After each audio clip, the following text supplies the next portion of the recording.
আমাদের বড়ছড়া নামক এলাকাতে একটি ঘরে পরিত্যক্ত একটি ঘরে অস্ত্র আছে এবং সন্ত্রাসীর অবস্থান করছে। তল্লাশিকালে এখানে যে আসামি দেখতে পাচ্ছেন তাদেরকে ঘর থেকে অ্যারেস্ট করা হয় এবং ঘর সার্চ করে একটি রাইফেল উদ্ধার করা হয়। এই রাইফেলটার নাম হচ্ছে লং রেঞ্জ শুটিং রাইফেল।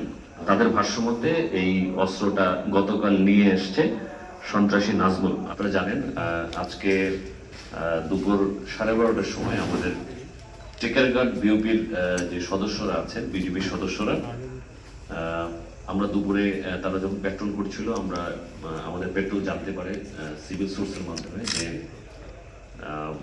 টেকারঘাট এলাকায় তাহিরপুরের আমাদের বড়ছড়া নামক এলাকাতে একটি ঘরে পরিত্যক্ত একটি ঘরে অস্ত্র আছে এবং সন্ত্রাসীর অবস্থান করছে।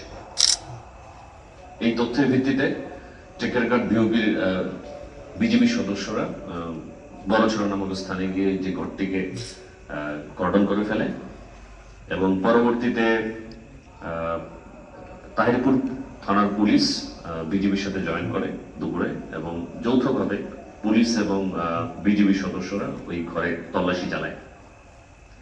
তল্লাশিকালে এখানে যে আসামি দেখতে পাচ্ছেন তাদেরকে ঘর থেকে অ্যারেস্ট করা হয় এবং ঘর সার্চ করে একটি রাইফেল উদ্ধার করা হয়।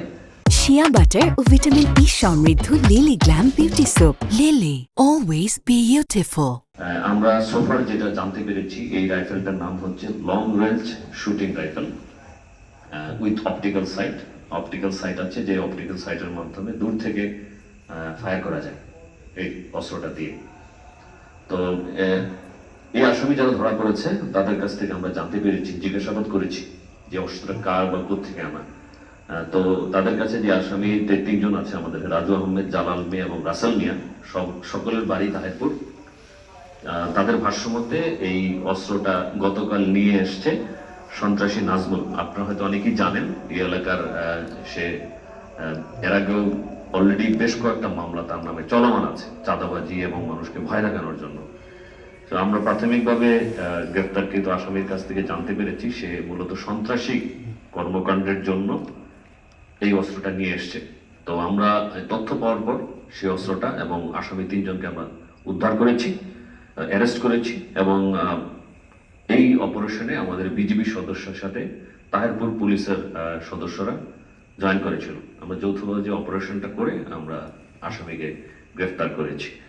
এখানে আমরা নাজমুল যেহেতু এই অস্ত্রটা নিয়ে এসছে সীমান্তের অবৈধভাবে এবং এই অস্ত্রটা মেড ইন ইন্ডিয়া লেখা আছে গায়ের মধ্যে, এবং এই অস্ত্রটা নিয়ে এসছে। আমরা নাজমুলকে ধরার পর বিস্তারিত জানতে পারবো যে আসলে কেন সে নিয়ে এসছে, কার কাছ থেকে সে অস্ত্রটা পেল, কিভাবে সে নিয়ে আসলো এবং আগে অন্যান্য কোনো অস্ত্র সে নিয়ে এসছে কিনা। এই সার্বিক তথ্যগুলো আমরা তাকে গ্রেফতার করার পরে জানতে পারবো। পুলিশ এবং বিজিবি যৌথভাবে চেষ্টা চালিয়ে যাচ্ছে তাকে অ্যারেস্ট করার জন্য, এবং অলরেডি যারা অ্যারেস্টেড তাদের কাছ থেকেও আরো জিজ্ঞাসাবাদের মাধ্যমে আমরা হয়তো আরো তথ্য পাবো, সেটা জিজ্ঞাসাবাদের পর জানা যাবে।